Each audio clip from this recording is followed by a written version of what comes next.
omugenzi yiga Katonda amuwummuze mirembe bwe yali anaatera okuva mu bulamu bw'ensi eno yaleeta mutabani we n'amuintroducing eri church era yiga bwe yavaawo kyayanguyira nnyo mutabani we Pastor Jengo okutekinga on n'atandika okulabirira ekkanisa ya mugenzi kitaawe eyeekawaala era church nesigala ng'egenda mu maaso kati n'omulimu omukulu ogwa Tamale Senior gubadde nga gwakusabiriza gwakuvuma abantu gwakubeera mu maaso ga kamera era emyaka 3 4 5 egisembyeyo twamulaba nga ye kennyini atraininga successor we mu mulimu ogwo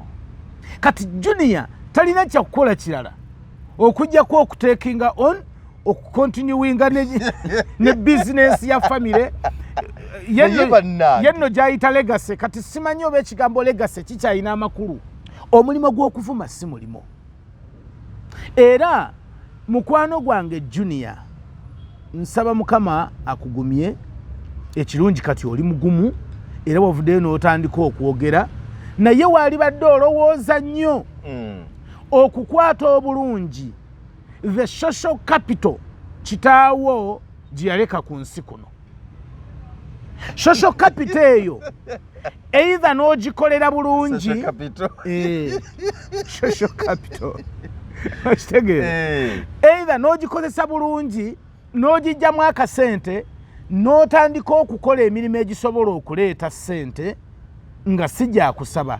abantu bonna babadde nga bakuwa ssente kino kankikubuulire oba okitwala kitwale oba tokitwala kireke abantu badde bakuwa ssente olw'akafansonyi ka kitaawo yes abantu bakuwa ssente olw'akafansonyi akakitaawe manye ebigambo bino byenjogera bigenda kukutuukako era sijja kuwona nja kuvumwa naye kirungi tomumanyi nnyo tomumanyi nnyo naye nange ojja kumpisaamu naye mu kumpisaamu kyonna ky'onompisaamu nsaba ebigambo byange weesibireko mu kisenge ekyo ng'omuntu omu obiwulirize nsaba nkikugambe ate nkitegeeze ne bannayuganda bonna President Yoweri Kaguta Museveni Tibu Haburwa President Yoweri Kaguta Museveni Tibu Haburwa alina omuntu omu mu Uganda ensi gwemanyi abalala bayinza okubaayo naye situbamanyi naye gwenkakasa awabula President Yoweri Kaguta Museveni ali ogu bamuyita General Salim Saleh akandwanaho yamuwabula mu nsi eno yonna senior presidential advisor wa Museveni ku nsonga zonna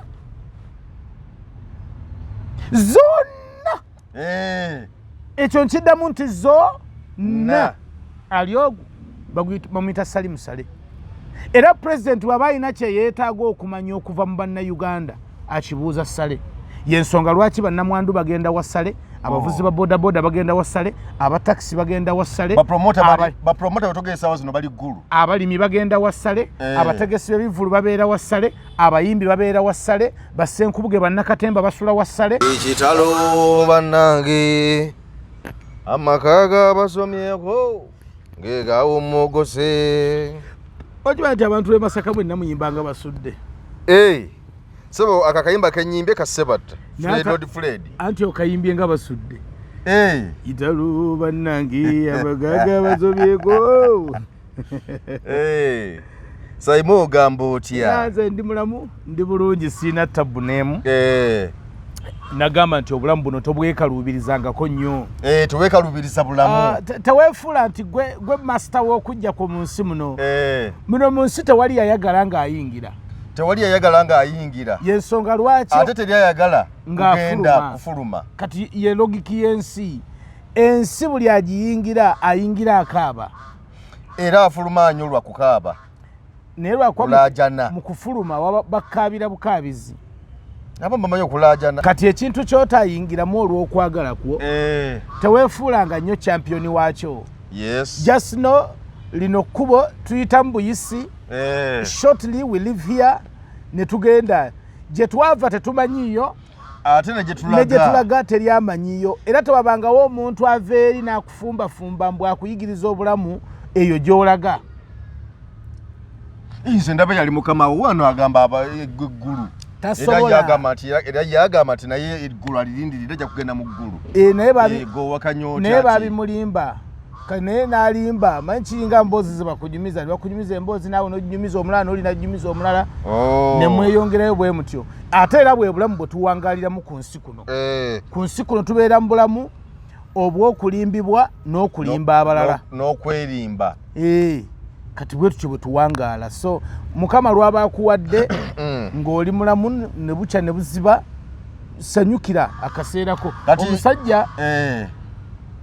abasomi ba Bayibuli abalungi balina ebyafaayo batagala kusomera bantu ne Bayibuli eyo ekukubiriza olunaku oluba lukedde ekuga nti funayo omukazi omulungi funayo omwenge omulungi sanyuka lya jaguza kubanga omukazi omulungi oba omukazi omulungi n'omwenge omulungi byonna gwe funa ebintu ebirungi sanyuka jaguza kubanga olwo kyekirabo Katonda kyakuwadde okusanyuka mu bulamu buno tosobola kumanya byankya naye bye byawandiikibwa abasomi ba Bayibuli tebabitusomera naye nga Bayibuli etugamba funayo omukazi weeyagale funayo akenge weenywere weeriire osanyuke kubanga ekyo Katonda kyakuwadde olwaleero ebyenkya byankya kati ebyo nga bikolebwa Planned Kid oba n'atali kati waliwo kati waliwo nga Tamale Junior ye kati napulya yeeyita Planned mulekwa Planned mulekwa muzeeyi akaziikibwa ndoza ne wikiti ennawera sinandoza wikiti ennawera kuba yazikibwa ku Sande leero lunaku lwakutaano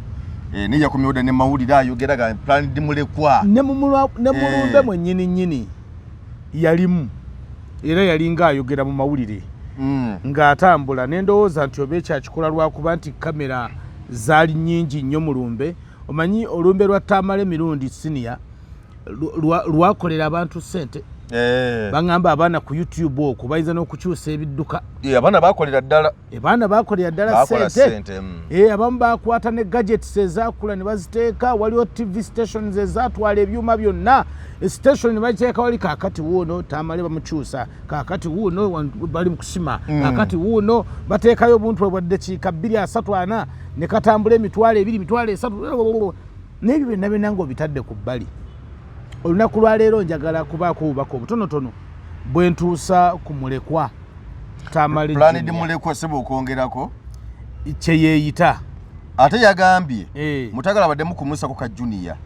kati ye senior bamute Tamale mirundi senior oba Tamale mirundi tashagala ka Junior kali mu angles ziri bbiri singa omugenzi Tamale yayina estate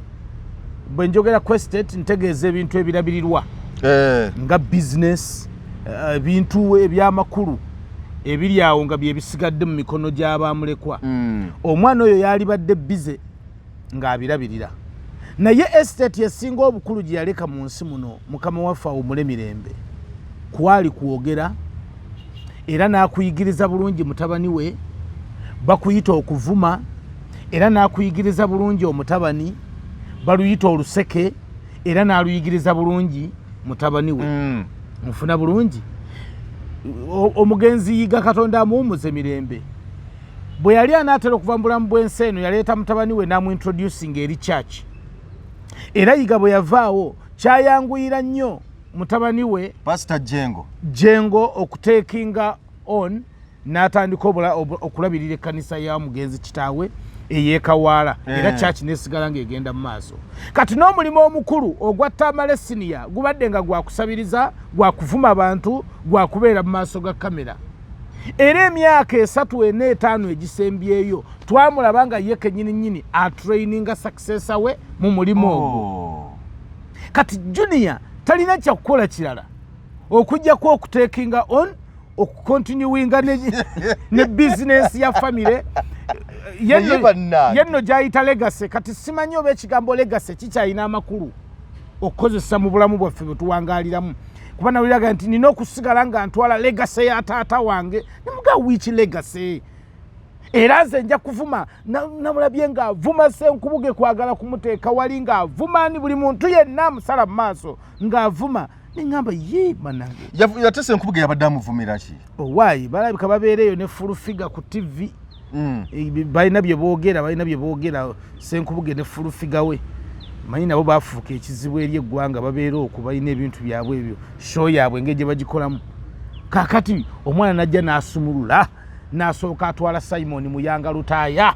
n'amutwala okwekaabya amaziga ku nnyimba ezitabakwatako sukoleke nga Tamale Junior yakubaza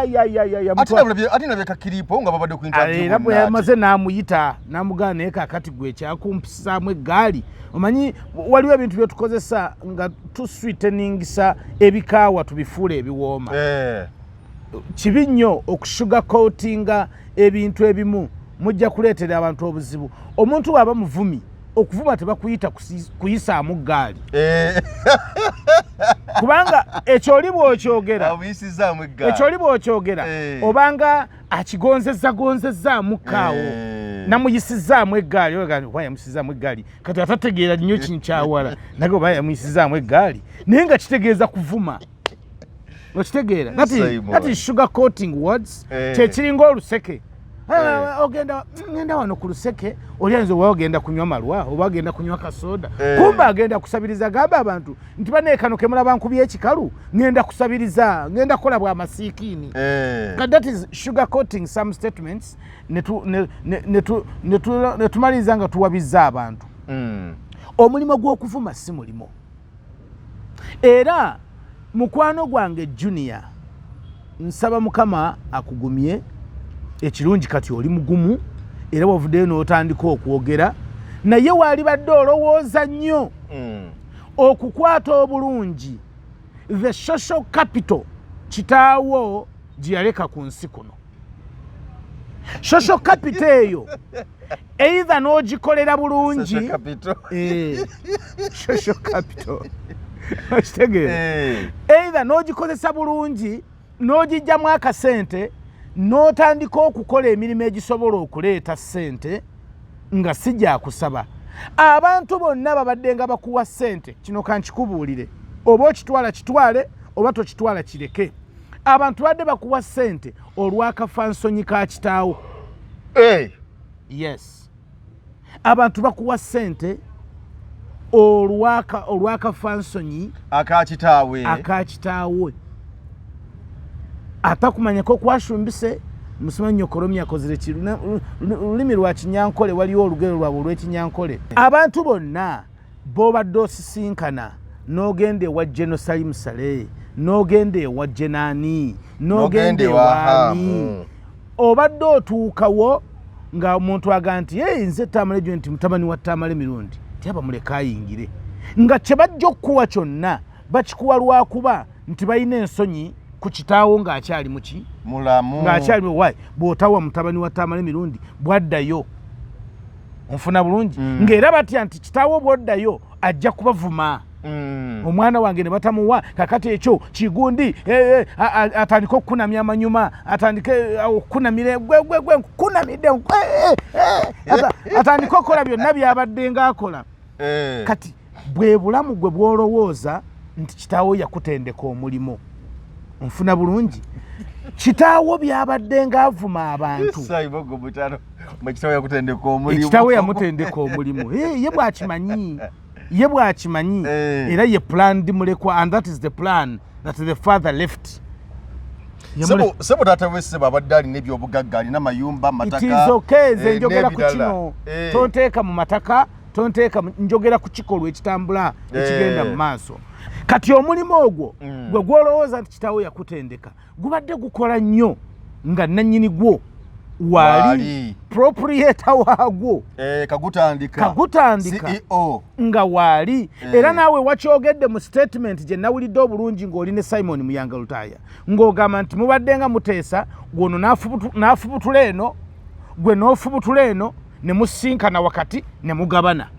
gwe gubadde omulimo kakati bw'obanga oli abadde afubutula ajja ku kkono naawe nojja ku ddyo ne mufunza bujingo wammwe ne mufunza omuntu wammwe ne mufunza salimusale wammwe ne mufunza hamu wammwe ne mufunza omuntu yenna komishona gundi musirikale gundi ne mubateeka wakati ne mubalyako ssente kati sayidi eno tewali kitegeeza ogenda kufubutula wekka nga gw'ofumutula yeeyongerayo. Oyinza obutamukwata singa naye anaaba n'emisinde emingi kuba abadde akutaayirizaako abadde atega engwala Mukama amuggyeewo. So look for a plan B of living. Nagendereza nnyo ebigambo bya Gashumba bye yayogera ku lumbe lwa Tamale Mirundi. Yakola statement bw'oba Junior tewagiwuliriza mbadde nsaboddeyo ofuneyo akatambi. Buli muntu eyakwatanga akazindaalo yakwatanga agamba nze olumu Tamale Mirundi yampisaamu eggaali, nze nange yampisaamu eggaali, nze nange yampisaamu eggaali, nze nange yampisaamu eggaali. Abantu abo bonna Tamale babadde nga gyayisaamu eggaali babadde nga bamutya lwa kintu kimu nti ayina eddoboozi okuba nti yali aweerezaako ew'omuntu gye baweereza ewa Museveni. Ng'era bakimanyi nti Tamale ne bw'avuma ku makya n'avuma mu ttuntu n'avuma olw'eggulo teri asobola kumukwatako kubanga alina ebyama bya mukama waabwe. Kati omuntu gwe babadde batya Mukama yamukoze eki? Yamuggyeewo. Olunaku lwa leero nze ndi mulimi mbeera nnyo mu nnimiro. Waliwo ekigogo. Osobola okusanga omugogo mu lusuku n'ogutuulako n'ogaayo ekikajjo n'okimala okuva ku nsigo mpaka wansi mu mirandira. N'ogaayo omuwogo n'ogugjawo n'otambula n'ogenda ng'otudde ku mugogo. Naye omugogo ogwo n'omala oguseetulamu katono nnyo bw'oti toddamu gutuulako. Ng'ebiri wansi w'omugogo ojja kusangayo zisigga, osangeyo ebiwuka, osangeyo emisota, osangeyo ebintu bingi nnyo ebiri wansi w'omugogo ogwo. Gwe byobadde tokola ki? Tomanyi. Olwaleero Tamale Junior Senior Tamale Joseph Tamale Senior kati omugenzi gwe mugogo kw'obadde otuula gwe n'oli ekikajjo kyo n'okimala nga tewali buzibu bw'okoze eki? Bw'osanze. Era obadde ng'ovuma abantu bo nga teri ayinza kukukwatako ng'ekibagaana okukukwatako kubanga kitaawo akoze eki?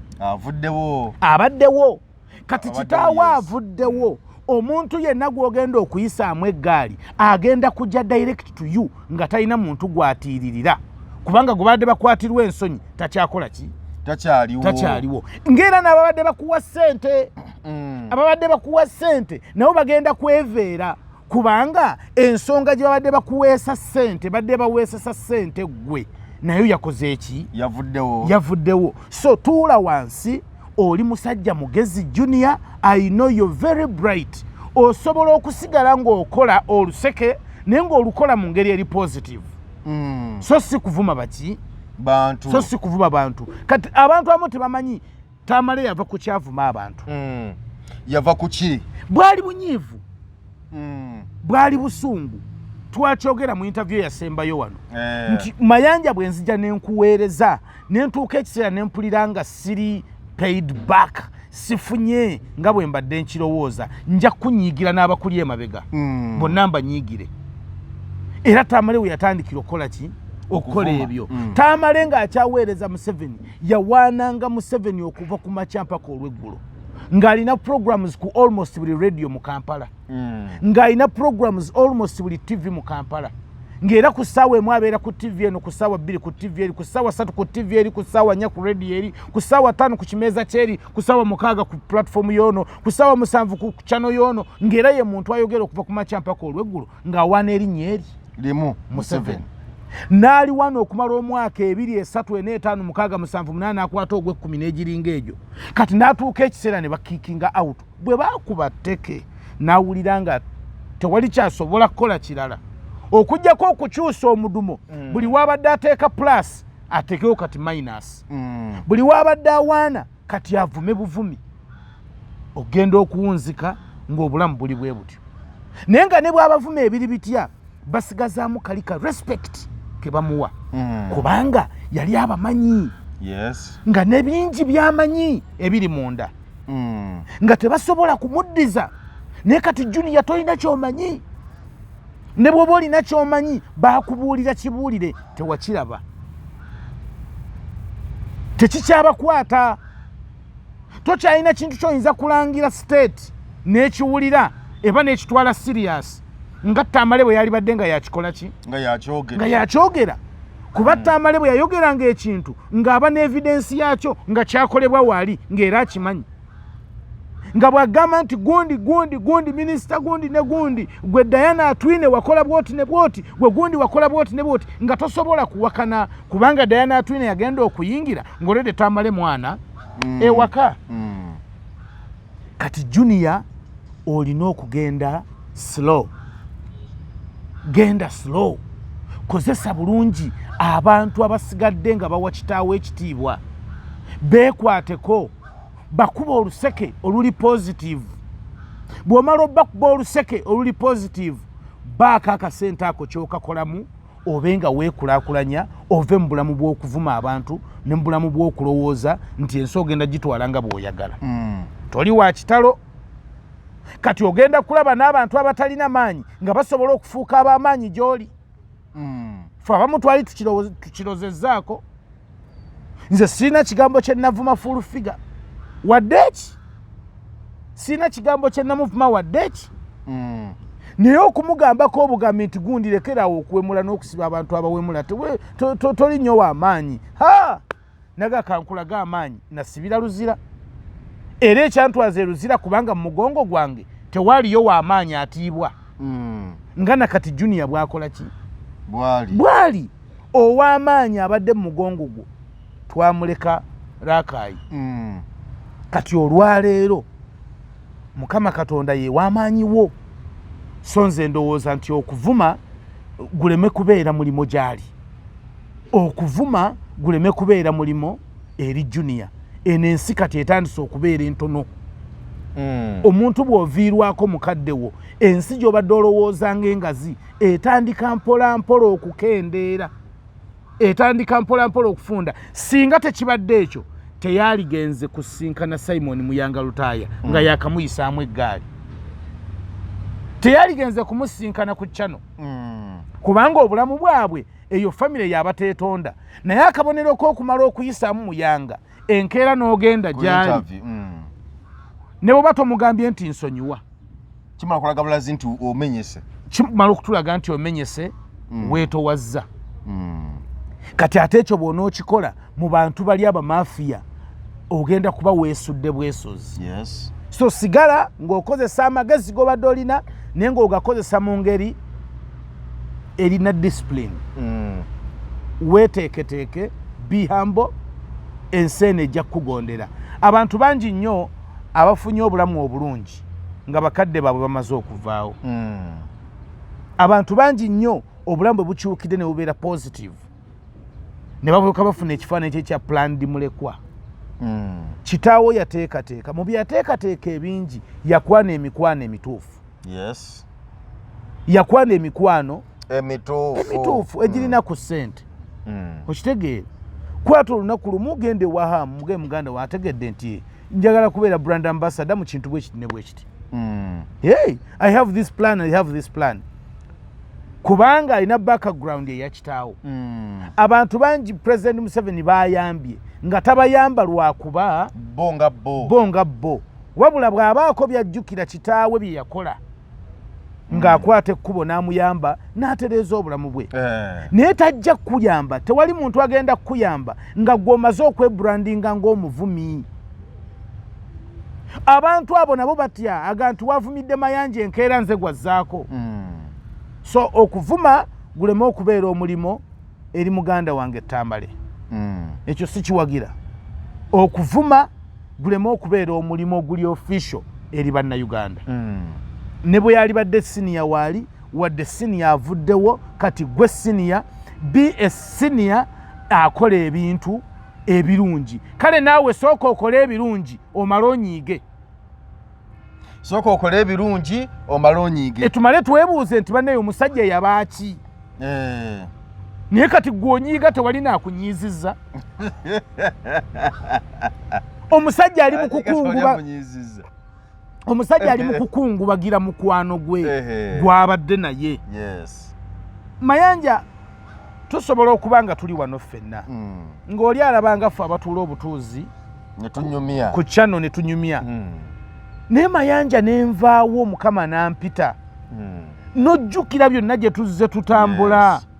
oli naakulaba mu lumbe n'ogaba nange Simon sina we ngenda kuddamu kulaba n'ojjukirayo akaseera akamu we twayita noga singa teyali Simon awo naalibadde sikola ki siyitawo omuntu n'akusanga ng'okaaba ku lumbe lwa Simon kitabani kya Simon ekifulumye naye gwe mayanja gwe wikabya wekabya singa nze afiiriddwa kitange no si buli muntu gw'osanga mu lumbe ng'akaaba nti ekiba kimukaabiza ayinza n'obutabeera mufu agalamidde awo wabula tusanga abafu n'okuba akafaananyi ng'owuwo yagenze amaziga ne gakuyitamu tusanga abafu n'olowooza owuwo bwe yakulekawo amaziga ne gakuyitamu tusanga abafu n'ojjukira attachment gy'olina ku muntu oyo Katonda gw'abayise nze Katolu Bwama yannemu okuziika nga sisobola kugumiikiriza kulaba mulambo gwa Katolu Bwama nali sisobola nakyepimamu olunaku olwasooka nga sikisobola mbu kati nkwata akazindaalo nga Katolu Bwama yeebasaawo mbu ntandika okuyimba nze ku mbeera gye twalingamu naye Katolu Bwama yali afuuse kitange mu kaseera akatono tekyetaagisa muntu kumala myaka mingi okufuna bond okufuna attachment okufuna omukwano ogwannamaddala ku muntu kati omusajja ali mu kukaabira mukwano gwe agenze abadde amulinamu essuubi oluusi nga ne kaalina mu bulamu Simon akoogera lunye nti akantu konna kenina mu bulamu bw'ensi eno kabaddewo lwatamala emirundi gwe n'ogaagala bakupangisa nno ku bibiina by'abakaabi si bwe yageze mu maaso ge namugamba olina talenti mpitirivu naga gwe naga nti amazima gali nti twakizudde you have a special talent you have a special talent ningamba Mukama Katonda but anyway that could be nti gwe bwatyo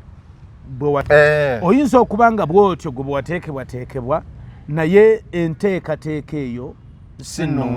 si nnungi nsaba Mukama atusaasire ofune revision have a review mmanye ebigambo bino byenjogera bigenda kutuukako era sijja kuwona nja kuvumwa naye kirungi tommanyi nnyo tommanyi nnyo naye nange ojja kumpisaamu naye mu kumpisaamu kyonna ky'onompisaamu nsaba ebigambo byange weesibireko mu kisenge ekyo ng'omuntu omu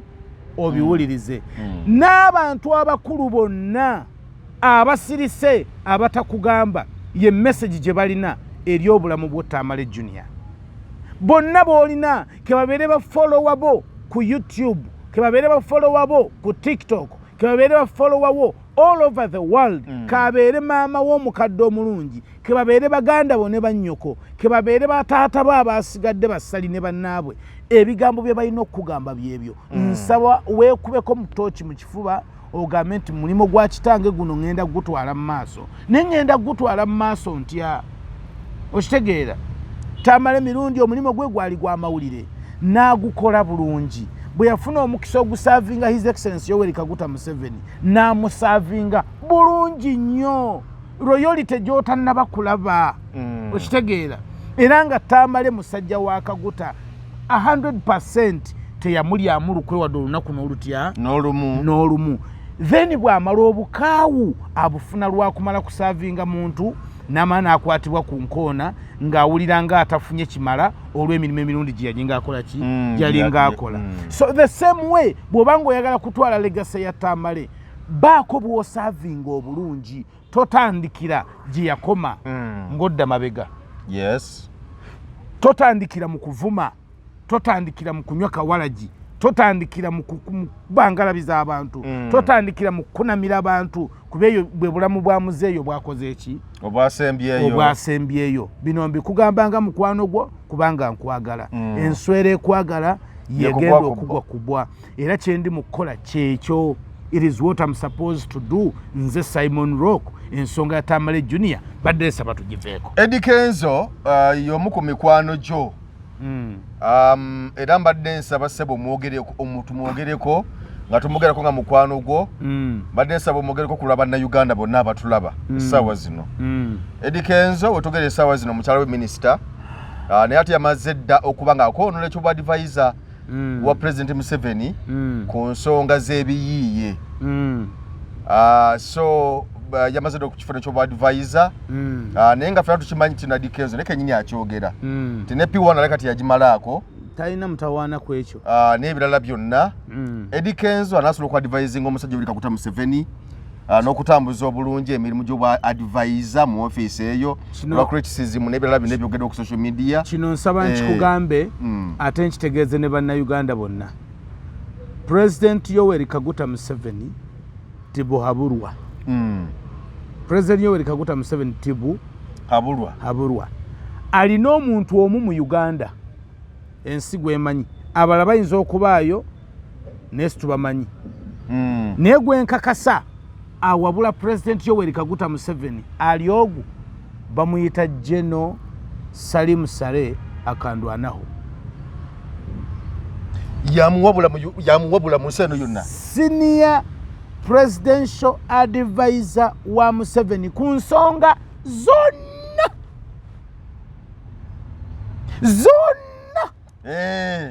ekyo nkiddamu nti zonna ali ogu bamuyita Salim Saleh.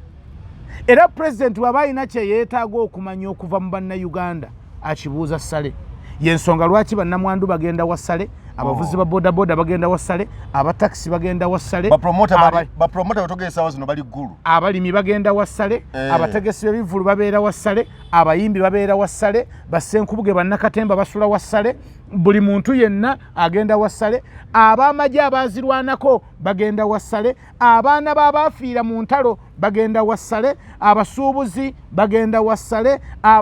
buli omu abasakuzi ba kamulali n'abatemi b'embizzi bagenda wa Saleh. Kitegeeza nti the only source of information President Museveni gy'aba yeetaaga mu Uganda agisanga wa General Salim Saleh. Abasigadde bonna mbu Museveni yakuwa obwadvisor aba akulimba akikola atya?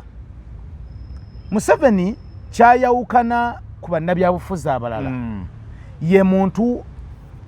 asiima omuntu amukoledde. Museveni asiima omuntu amukoledde naye ensiima ye yagenda okukitegeera nga bannayuganda president bw'akwata oba miliyoni 10 n'azikuteera mu bbaasa n'azikuwa tezikumala. Kati akola atya? Akurietingayo obu ofiisi obuteetaagisa mpapula za kusoma n'abuteekawo nga bw'abakaada be bw'abantu abamukolera emirimu egy'enjawulo. Omwo mwe muli obwa deputy RDC, mwe muli simanyi presidential advisor, mwe muli simanyi state house bikoze bitya. Alina obuntu nto obu mu ofiisi ye mwawagika abantu be okusigala nga waakiri bafunayo akasaala aka buli mwezi ng'akasiimo. Naye tebakulimba nti waliyo munnayuganda asobola okuwabula President Museveni. Kati ng'omuwabula kuki? Dikenzo omusajja abadde mu industry ebbanga lyonna ng'akuba endongo awadde aziwangudde amawanga agatambudde kyokka tasobola kumwebuuza kukubya nsonga z'abiyiye n'okuyimba na biki byonna ng'amubuuzaako atya. Kyogamba nti Dikenzo amanyi bingi okusinga Sebatta? Mbuuza bubuuza. Dikenzo okuwabula president amanyi bingi okusinga Sebatta? Oba amanyi bingi okusinga Moses Matovu? Ddala Museveni bw'aba ayagala okuwabulwa ku biyiiye creative art ayinza okuleka abantu nga Alex Mukulu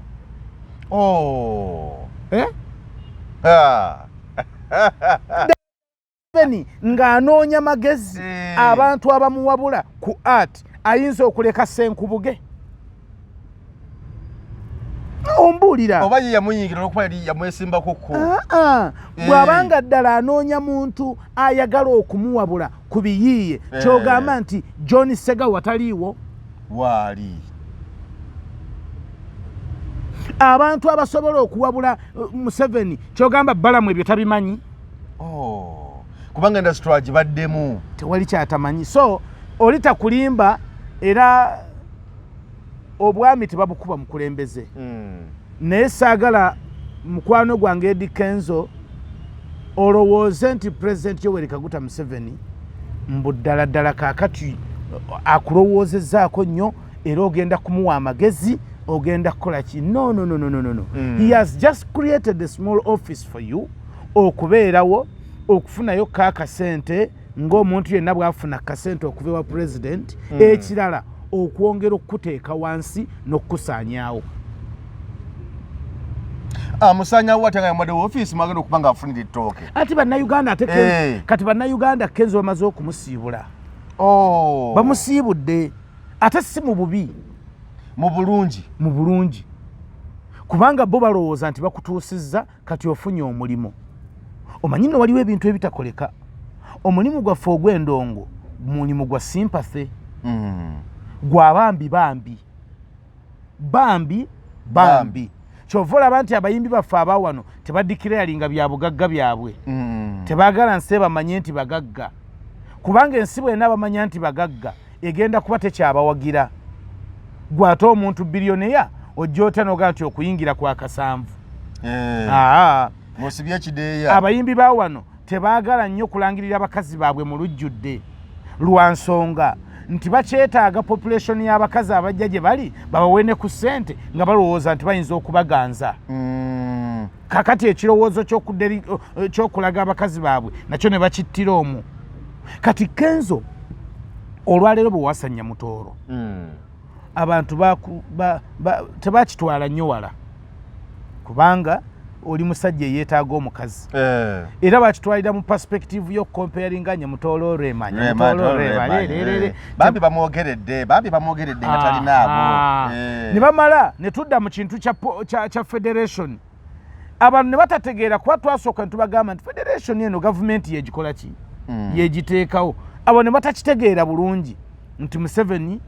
oba Kenzo okolerani oba oweereza Museveni mu nkole ya federation. Kati olwaleero omusajja bw'alaba ng'agezezzaako okutaayiza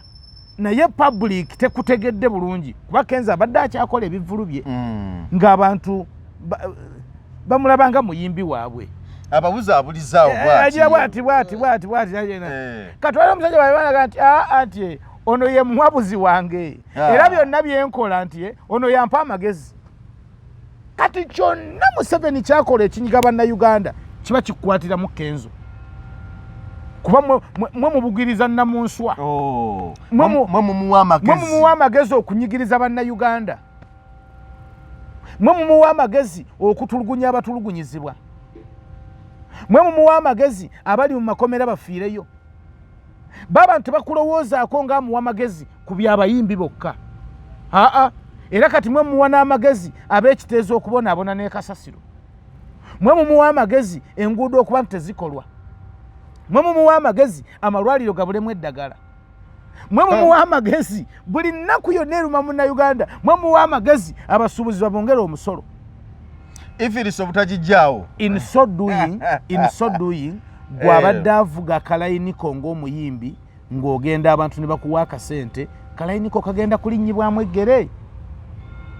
Ojja kusanga omuntu ng'alina obukambwe bwe ku kintu kye bayita oba ku linnya lye bayita Museveni. Kati obukambwe bw'obwo agenda kubukuteekako butereevu. Gwenga Kenzo. So nga Museveni gye yanyiriza bannayuganda, Kenzo tewaliiyo. Ogenda kuzanyisibwa ebyobufuzi by'otalinaamu interest. Oba okitegeera? Yes. Nga n'ekinene nnyo ky'ogenda okufuna ba presidential advisor bafuna wakati wa $2 n'ekitundu ku $3 million omwezi. Olimba. Yes. Genda obanoonyeeko babuuze. Madam etifune milioni zenga 2. Ziri omwo nene bwe zibeera 2. $1 million ku linnya Eddie Kenzo. Just $5,000 zikozesa ekyo. Presidential advisor kati abatakutula ddiiru kuba nawulira nagwe nagamba awo kati manyi bakalonda ba RDC n'abamyuka baabo. Ne mugamba te kati bwa RDC kabusene nga bafuna butono. Ulina ngamba ati obusende bafuna butono. Naye ng'ogenda okugira simanya bino byatakasima kusayininga ku mpapula simanya kola no bino byagunde bya Interpol kusayininga ku mpapula basayininga ku mpapula bagiragira awo bayine ebintu bayingira mu kawo ne bafuna kusende mu ngeri y'enkuzi kati abafunira ddala abo. Kati presidential advisor Eddie Kenzo babanga afuna kali katugambe $2 million katugeze. Talinayo buddiiru bwasobola kufuna mu office y'omwo. Bwenzo gandi kakati kakubayo ku kuddiiru ngende nga bona laba minister Nyamutoolo kuba yiche manyi yabo oba minister nga totya kubba ggwanga lyo diro zikubira ddala teri yatatya kubba kubanga nakwa appoint nze yennyini yasooka kakati abakuwadde kulya edda batunyumizanga nti Amini bwe yakuwanga emmundu ngaga nti nkuwadde omusaala gwo bwakuwa emmundu aga nti baali tugambanga bugambi nti bwe yakuwanga emmundu gati omusaala ngukuwadde yensonga lwaki ow'emmundu bwe yakugambanga nti mpa kyolina ng'ono muweerawo era nga ow'emmundu asobola okukola road block n'akola ebibye afune omusaala gwe atambule agende. Ezo sitole bazitunyumizanga obukakafu bwazo sibumanyi nnyo naye baŋŋamba munakati mbukati pulezidenti yakikyusaamu yetakuwa mmundu era emmundu zonna zize era bwe oyagala okumunyiiza baako bwofuna emmundu n'okugikozesa mu ngeri ekuyamba naye mbu bwakuwa obukulu abakuwadde kulya gw'omanye endya gy'okola ki gy'olyamu kati ebyo byonna osobola okuba nga Kenzo ojja kubufuna endorsements ojja kuzifuna ogenda kufunayo emmotoka ekutambuza ogenda kufunayo abakuumi abakuuma naye ebisinga by'obadde okola mu ndongo kubanga situganye era situgamba nti omuntu ogenda ku NRM nti oba abawagizi bo bonna nga bakola ki nga badduka abawagizi basobola obutakudduka naye obuzibu bwa NRM kyembamanyiiko tebaagala kulaga abawagizi baabwe buwagizi era ekyo kyekitutumudde abantu bonna n'okubasindika okudda ku opposition side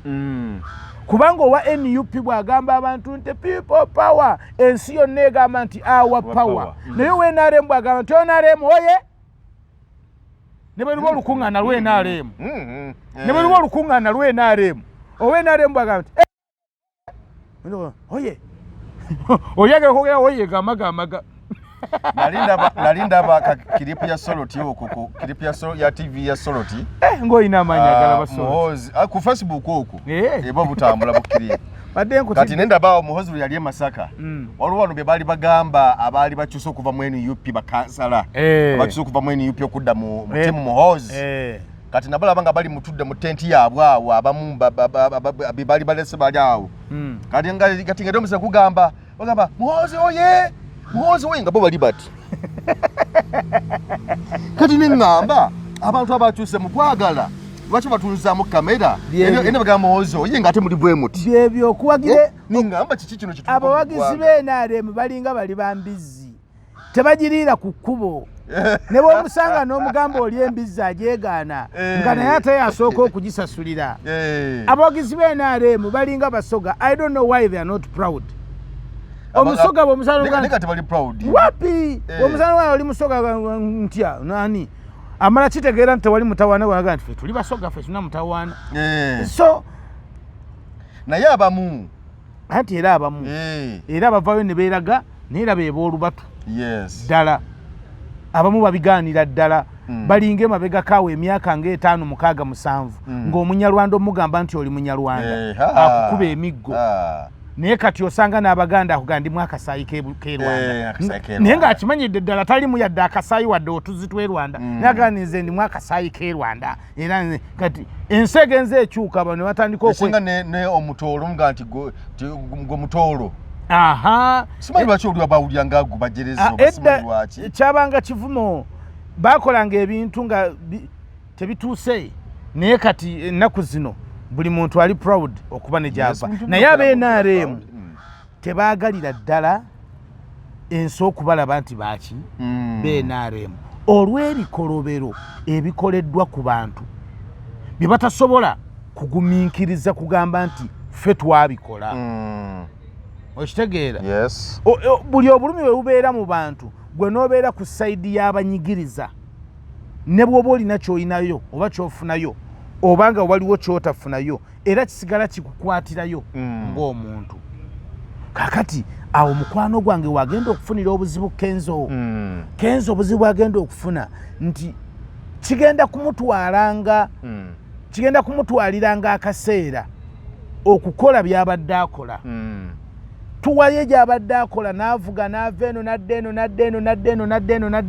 eno tuyinza okumulaba ng'amaliriza akola shetya sho emu nga ya VIP yabakungu nkusindikidde kaadi yakugula table ya Serena nabajja nabagula table zonna ya Serena nalaba gigundi nishu yamayinja bagamba wangamba tabantu abanjolo bagula table neze table zonna ezisinga nalaba kwali ku timu Muhoozi table zonna ezisinga obungi yensonga lwaki mayinja teyakolayo extra name wadde nansana nga Haruna bwe yakoze obanga message yakola nga Haruna bwe yatambudde n'atulaga nti agende Masaka n'akola agende Mukono n'akola agende Mityana n'akola agende Kayunga n'akola kati ye musajja wange mayinja yakola shirt ya ng'akimanyidde ddala tasobola kusiba kipande ku muti omwana w'ekalangala najja okumulaba omwana w'ekijja bwemi najja okumukola ki okumulaba kyekyamugaana okukola extras naye wano sheemu eya wano ojja kugikola kubanga ojja gende watayebwa aguleyo emmeeza 5 ku milioni 3 ze milioni 15 awo abakozi be ku faamu abatikke mu motoka bajje bajjulewo ojja gende wa speaker monga agule emmeeza 10 obukadde 30 okubujja wa speaker tekitwala mudda kiika kati ku meeza nafuna omukisa n'otuulako agejendi w'amawulire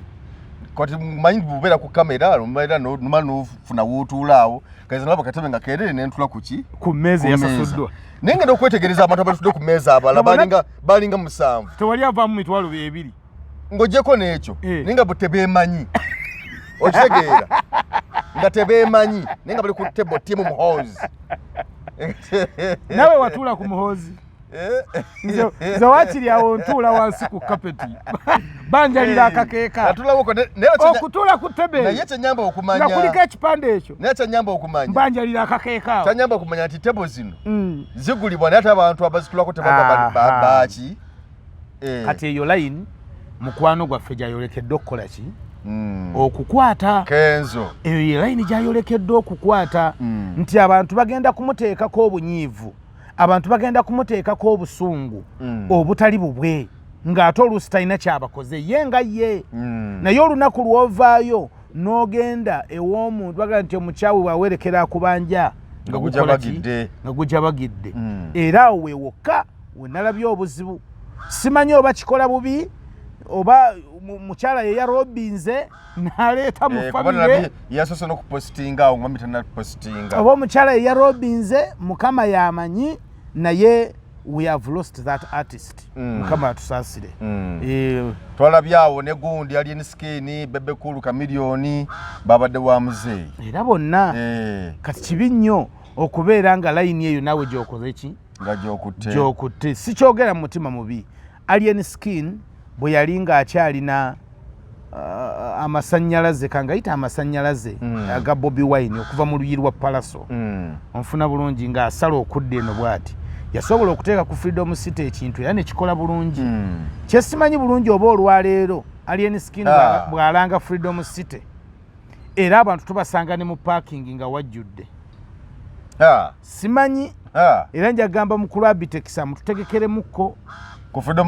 Freedom City kati kuba luli twalina oluyimba olu lumu City ya Danger kati na 15 kati ennyimba weeziri kumbe buli wiki afulumyayo oluyimba omuyimbi ali established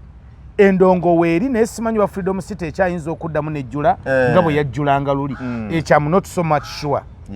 okitegeera kati awo simanyi naye eyo nze siyinza kulaba kkuba eri ku ttaawo nange nendikwata nze ndowooza waliwo ebimu bye tulina okwerekereza mu nsi si buli kyakulya kizze mukamwako nti olina okukirya kyova abaganda baali bagezi ne bagamba nti tubeeremu n'abeddira omutima mayanja oli ne bwajja ng'agusiise nga guwunya akawoowo n'akugamba nti nfumbye mutima togulya ab'embogo kati nze embogo njirya naye eriyo w'embogo nga takwatako Kyagulanyi Ssentamu bw'omugaa nti akanyama ako kowulira akawunya obulungi nti abayizzi baayizza embogo era yeeyo wakiyaga ebira byonna kambirye naye embogo sijja gikola ki tagikombako bw'osanga ssewanyana n'omugaa nti banne akakawoowo kowulira kanseenene bannange wadde enseenene ewunya bulungi okuwulira aba tajja kugikola ki aba tajja kugirya so ndowooza nti kyalibadde kyakuyiga nti ne mu bulamu bw'ensi eno si buli kizze nga kimasaamasa nti abazaabu si buli kisiikiddwa ekyakaloosa ekyakawoowo nti kiba kigwanidde okuliibwa ebintu ebimu tusaanidde okubireka tugaana okubirya tubeerewo tulabe bwe tunaafa okitegeera ne kati ke bavumira abaana b'NRM nabo bayiza okuvuma bannanga abaana b'NUP baavumanga NRM basumulula naye nalaba gundi awo ono omulenzi ono ali bamuyitaani ono ali Eddie Mezaya yannyonnyola ekintu ky'abaana abo ab'NRM byagamba atya nti abaana abo nti waliwo baapangisa ekizimbe ku Kampala Road awo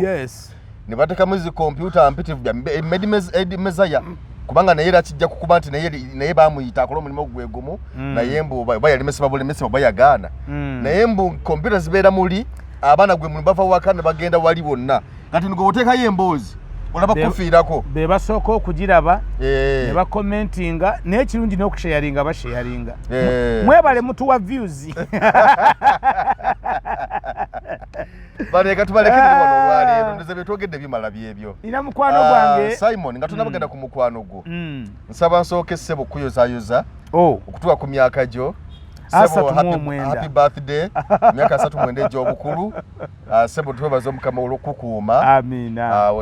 twebaza bwebaza yebale nti ate ndowooza oluka ku myaka gyo 39 ng'omukama era alina ddala lyakutaddeko eddala kituufu era tusaba tugetuuka mu mwaka ogwa 4 era birthday yange nze sikuzanga mazaalibwa amazaalibwa gange njagala okukuza nganze ga mwaka gujja nga mpeza emyaka 40 njagala mpite mikwano gyange njibuulire emyaka gyange naye Katonda byampesizaamu ne byasobodde okumpa ku myaka 40 nali nasaba Katonda era essaala zino tuzisabanga nga tuzigenderera nasaba Katonda nti if I clock 40 nga sinnaba kugasa ng'ensi okubaako byenkola ebiyamba abantu abalala Mungu tansussaawo akwana tansussaawo because a fool at 40 is a fool forever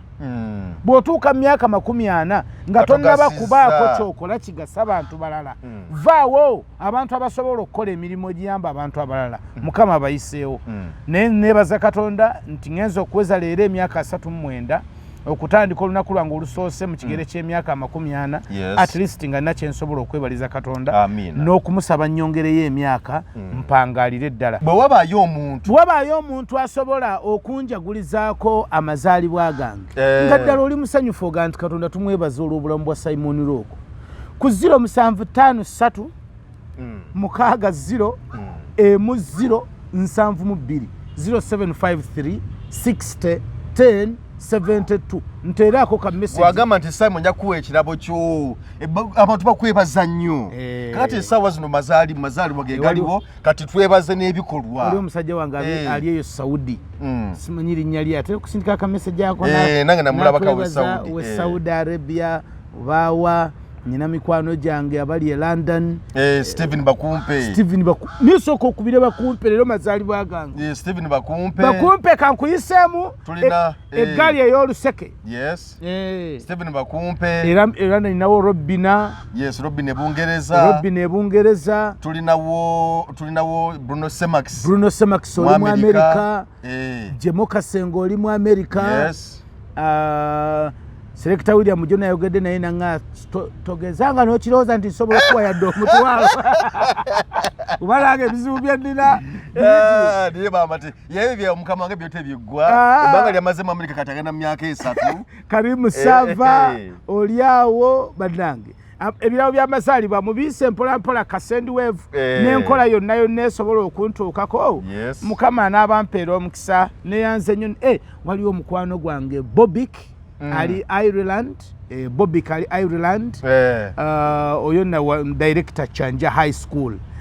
director Chanja High School nawe gy'oli webali kubanga oweereza bulungi webali kusomesa abaana baggwanga era essomero lya secondary liri awo mu Mpigi ng'onaatera nga wakayita bwoti mu Mpigi waliwo awo essomero ddungi lya secondary senior 1 to senior 6 lyerikutte omumuli mu byemizannyo abasambi b'omupiira ababasi abaddusi ate nga n'academics ye nnamba emu mu Mpigi baliyita Chanja High School director Bobik leero mazaalibwa gange do something reasonable nange nsa kyanke mukwano gwange bamuyita Koyada. Dokita erinnya lye ye Koyada Mukasa. Ye Koyada. Ye Koyada yanyumiriza akagero ne kanyumira nanga nti bwe yatuuka mu secondary omanyi abaana ba senior awo nga bayita ye Koyada kati ng'abaana baseka naga ne kati nkoze ntya erinnya nga kadde nnyo ku muntu kati wayi inaagijjako erisigala Koyada. Ate Mukama n'amuyamba n'asoma n'agenda n'asoma obusawo. He is a doctor. Dr. Koyada alina eddwaliro ddungi nnyo lisangibwawo Kikonge ewaffe ku lw'Emityana. Alinako pharmacy ennungi ennyo erina buli facility. Eddwaliro lirina ambulance, likebera, lirina scan, lirina buli mashini eyeetaaga okukebera obulamu bw'omuntu n'okuzuula ekimuluma nga liri awo waffe mu kyalo Kikonge. So bannamityana ekkubo lyaffe lyonna Mityana Road, abantu b'Empirigwa, abantu b'e Namungo, abantu b'e Ssekanyonyi, abantu b'e Namayumba, abantu ba wano wonna ku ekkomera kozi ekitalya okujja wonna ffenna around. Eddwaliro lyaffe baliyita Koyada lisangibwa Kikonge, lina service etumala okubeera nga tujjanjabibwa. Bagaba ebitanda n'ekisinga obukulu akasente balinga abaabivaako kasaamusaamu balinga abaabivaako ebyakasente. Koyada webali kuweereza bantu webanywe webalire ddala. Nzizeeyo Kikonge